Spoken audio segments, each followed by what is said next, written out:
Hey family, how are you? Hey man, glad you're back.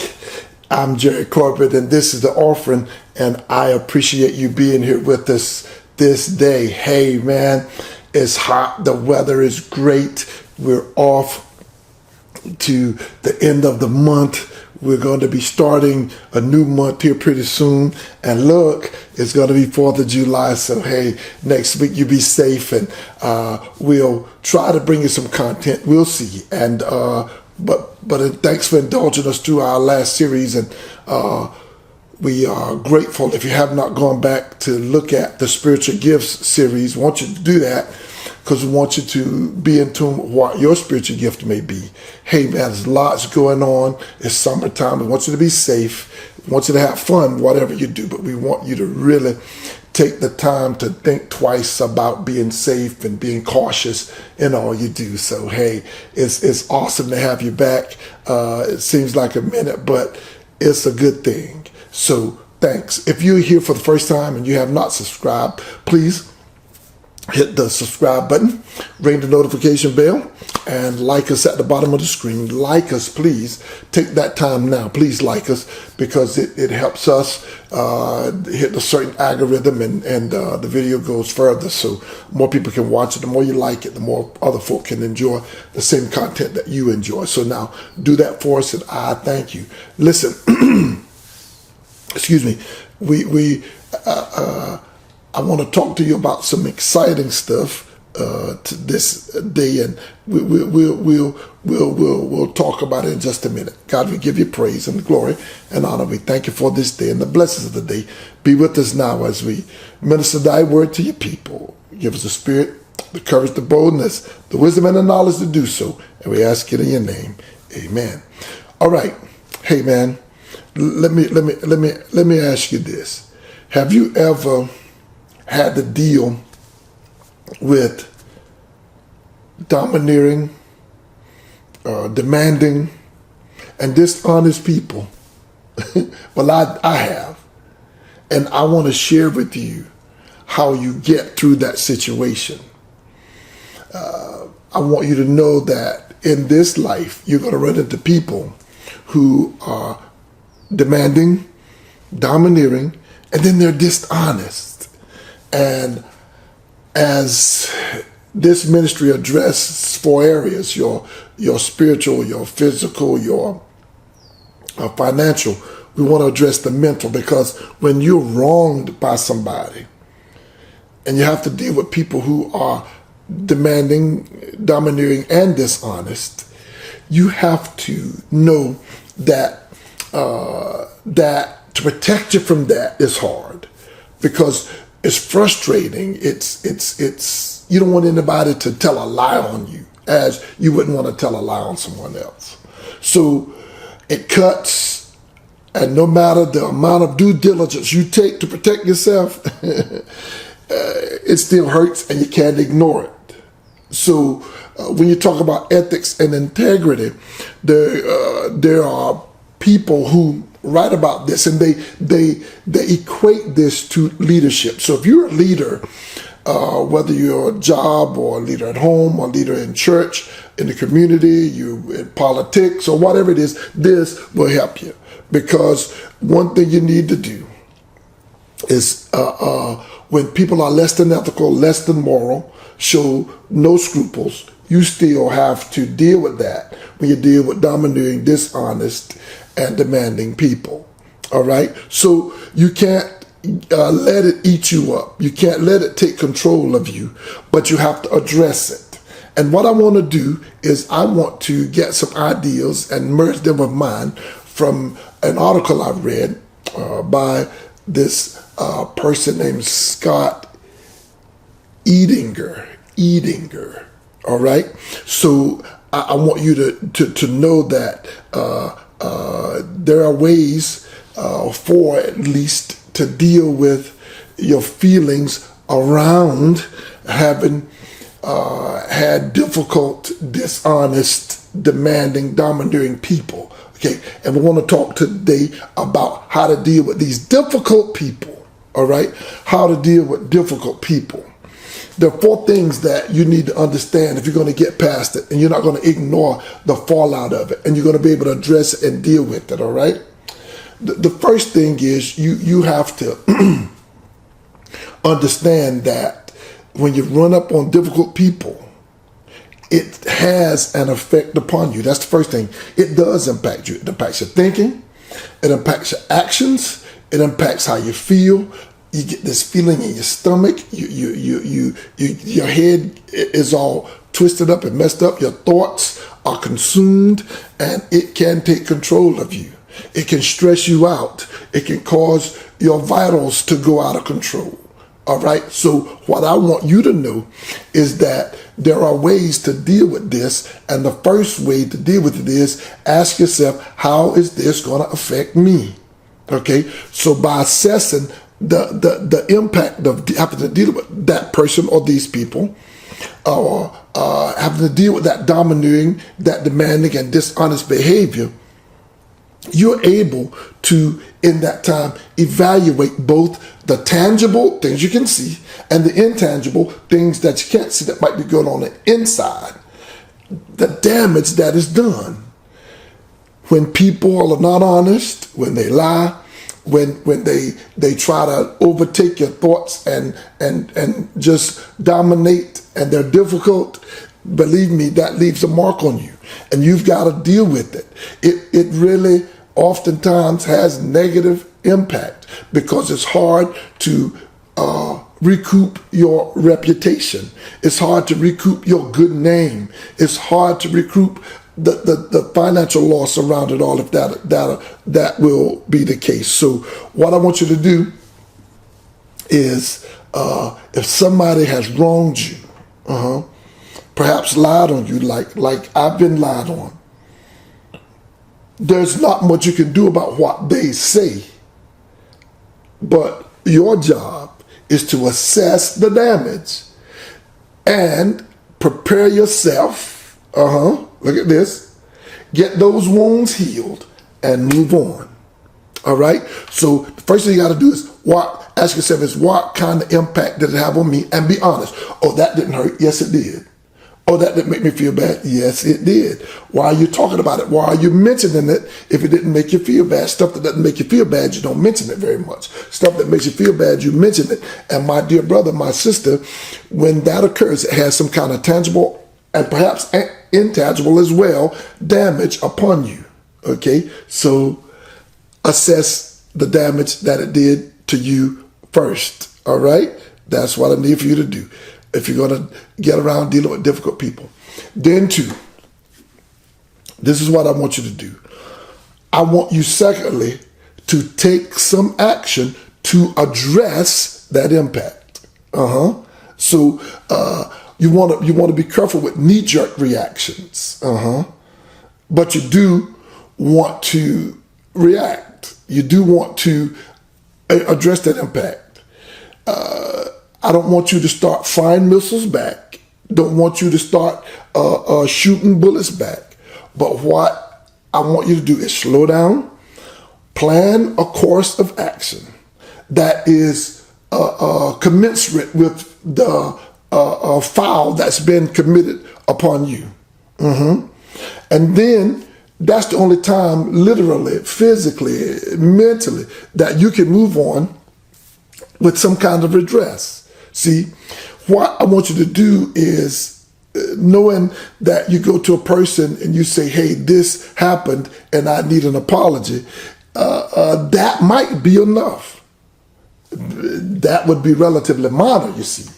But sometimes it's having to take a legal action. It's having to take a financial action to recoup those damages. But you have to deal and make a plan in order to address the impact of the situation. All right. So what I want you to do is make sure that you don't have some knee-jerk reaction. You don't seek to get revenge. You just seek to restore you as a person. All right. So the first two things I need for you to do when you're dealing with difficult, demanding, domineering, dishonest people, first look into you, see what it did. Is there any intangible on the inside damage, on the outside damage? Did it make me change my countenance? Did it make me feel sick?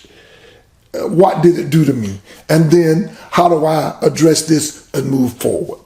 All right? What do I do? Okay?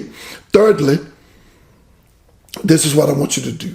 After you do those first two, the third thing you do is it's okay to confront that difficult, demanding, domineering, dishonest person. Yes. So notice what I did not say is that you go to the person and you fight. No. You go to the person and deal with the transgression. Okay? Deal with the transgression. You deal with the situation or the behavior and not that person. Because that person, in all likelihood, you're not going to change him. All right? But you go to the person and say, this is what you did to make me feel bad. All right? And you got to do that clearly without fear. And it's okay, because this is what I've had to do in recent days. You are a liar. You told something that's not true. And in telling it, you tried to make me look bad.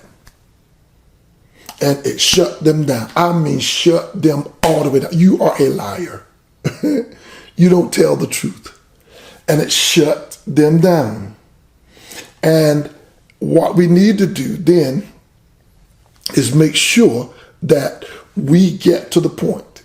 Don't linger, don't make it long, don't drag it out. But just tell them, confront them. You know, now, in confronting them, you got to confront them when it's fresh. Don't let a month go by. Don't hold it, because you're going to harbor more feelings. It's going to do more damage to you than them. So give yourself a cook-off time in a few minutes, day maybe, 2. Then say, hey, I need to address something here. All right? And you do it with confidence. You do it. And you engage them, and you do it without fighting or attacking them, the person, but you attack the action. So you leave the person alone and you address the action.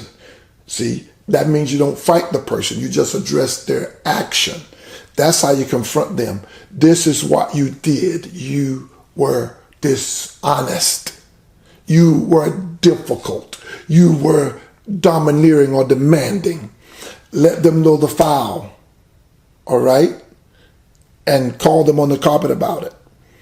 And what you have to understand is when you speak to them, your voice is going to be competing against their internal voice. So you can guess which one of those two would be the loudest. But at the time, you get it off your chest and you start healing.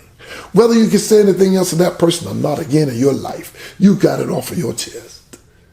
And that's the thing you need to do and concentrate on so that you can get past this whole idea. Now, what do? 3 things so far. Then we'll look at the last one. What did it do to me? What did this offense do to me when I deal with difficult people? Domineering, demanding, dishonest people. What damage was done to me? What's the impact? What's the fallout? Then what I do is I assess it. I assess that. All right? I assess it and I take action to address that impact or that fallout. And then thirdly, my dear brothers and sisters, I confront the behavior by really confronting the behavior and not the person. I call their actions into subjection, not them. I fight what they did and not fight them. And I'm not vengeful. Lastly, this may be the hardest step. You move forward. At some point, preferably as soon as possible, you want to put this situation in your rearview mirror. That's what you want to do. See, when you feel wrong, it is easy to fixate on the problem and listen at this, get so intertwined that you become emotionally attached to the issue. But assessing that in the beginning, taking action to help yourself, confronting the behavior can help you move on. You see how those four work together?